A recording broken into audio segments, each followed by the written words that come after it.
today's project is Logan Thompson's Winter Classic. You got me! Ellie Tobin left side, looks in front. Everly on his backhand, right on goal, turned aside. I save, Logan! Shoot. And I've got a lot pretty much done with it. All I'm doing is just kind of finishing up the straps. I got the back plate done. I didn't show as much as this one, kind of in progress, mainly because I'm always behind the 8-ball and working like a wild person, so can't always find time to do social media videos and all that stuff. So unfortunately I didn't get a lot of the progress stuff on this, but I'll maybe show a little bit of the painting process on the straps. Left them for the very end, and I'm just putting in a little bit of the last details that I'm going to do just with some taping off. Just putting a little bit of beveled edges on them to give them that bit of a 3D look.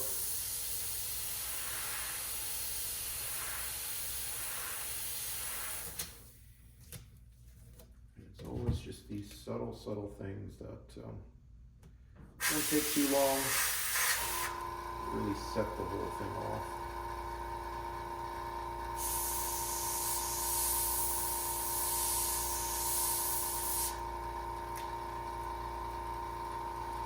That's it, pretty simple. Just white straps. This is all kind of a cream color, so I thought the straps just to be white. Honestly, they're mostly going to be covered by his straps, so the buckles will be going over that. So it's more just for kind of photos and stuff like that. But yeah, this is a really cool mask. Pretty excited with the whole retro. I think he's got a retro pads coming for his Winter Classic set, so this is going to go awesome with it. Cool. I'll talk more about it when it's all finished up.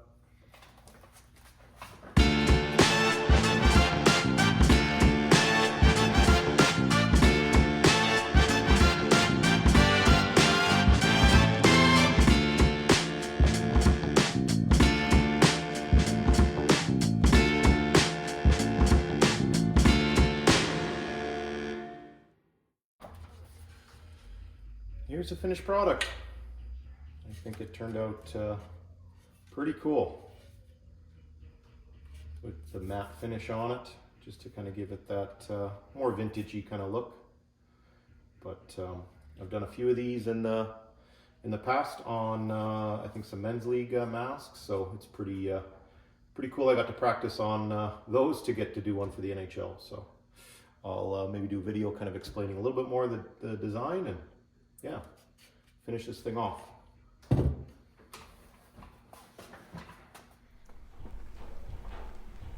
And here is the finished mask.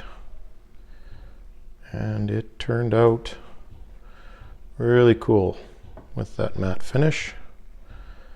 And the chrome cage, just kind of really subtle. I think it works really well.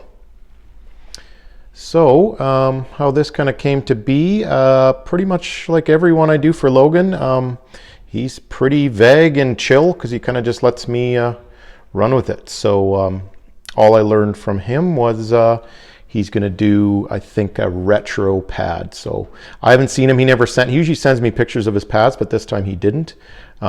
I think they're just going to be like that brown kind of retro old school look, which is super cool. One of my favorites for that Winter Classic look. So he just kind of put out there something to go with that, maybe like an old mask. And then I threw out some ideas of these ones with, you can see the ear and it looks like a mask on a mask. And right away he said, oh yeah, no problem. That's awesome. And that's all he gave me. And then he just let me kind of come up with this vintage design on my own. And I wanted to keep it pretty simple, really clean to go with the new jerseys that came out. Everybody's seeing them now. Super clean and retro looking.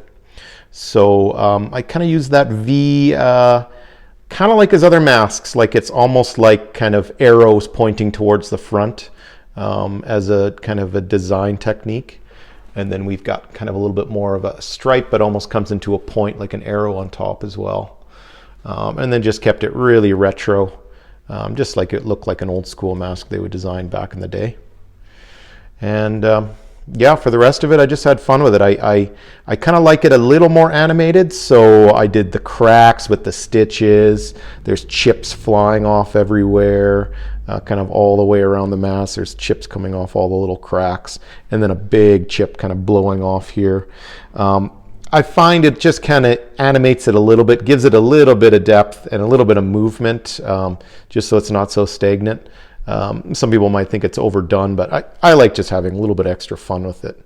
It helps me have more fun with the paint job too, so it helps me show off a few little tricks and fun things I like to do.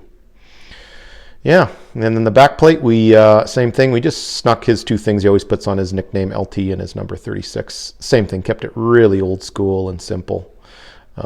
But man, I'm so stoked on this one. Excited to see this with his gear, and on that January 1st day with the outdoor game, they usually gets a lot of coverage, so I'm excited to see the setup, and it's going to be killer. Yeah, really fun one, and was very stoked and honored to be a part of another Winter Classic game for Logan. It's cool. Thanks, guys. Is this your first outdoor, or are you gonna? Yeah, my first one. Yeah, it's a little bit of fun, eh? Hey guys, so today's mask is Adin Hill's Winter Classic mask. Since 1922, Barkov is in, centers, Duclair, and did he make the stop? Did you see that? Adin Hill, come on, unbelievable. And we're doing the toque design, and you can see I've already got a bit of time into this. I've kind of done one side of the knitted work, and then all the other sides all stenciled, so I got to just go over all of this with kind of a dust of a gray color, peel it all off, and then each single stitch of wool is done by hand with airbrush, so it looks soft and realistic like that. So got some more work to do on this. Maybe I'll do a little time lapse and kind of get an idea of how much work goes into these toque designs.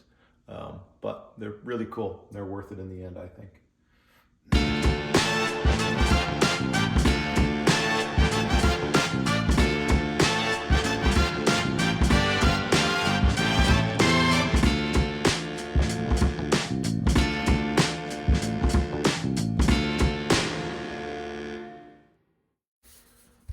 So here it is, the finished product. After the time-lapse video, I couldn't really do too many more videos, just needed to get it out the door as well. But yeah, I think it turned out pretty cool. Did a matte finish on it, so it has that matte look. Toques need to be matte; they can't be shiny. So yeah, I think it worked out really cool. Stoked on this one. I'll do a little video of kind of chatting about where we kind of figured out this idea and went from there.